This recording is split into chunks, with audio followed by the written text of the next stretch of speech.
रियासत तेलंगाना के शुमाल मशरक़ी और मगरबी अजला के अलावा जनूबी अजला में वक्फे से बारिश का सिलसिला जारी है।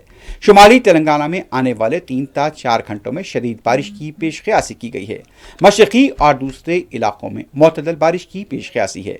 महकमा मौसमियात के मुताबिक आदिलाबाद, निज़ामबाद, आसिफाबाद, निर्मल, जगतियाल, सिरसिल्ला, पेद्दापल्ली, मंचिरियाल, भूपालापल्ली, मुलुगु, भद्राद्री, कोत्तागुड़म, खम्मम, महबूबाबाद, वरंगल, हनमकुंडा, जंगांव, संगारेड्डी, मेदक, कामारेड्डी और करीमनगर में दोपहर और रात में बारिश की पेशकयासी है। इधर हैदराबाद में आज सुबह 8 बजे तक हल्की बूंदाबांदी हुई, जबकि जुमे की रात 10 बजे से दरमियानी शब तक बारिश का सिलसिला जारी था। आज भी सुबह 8 बजे के बाद हल्की बूंदाबांदी हुई।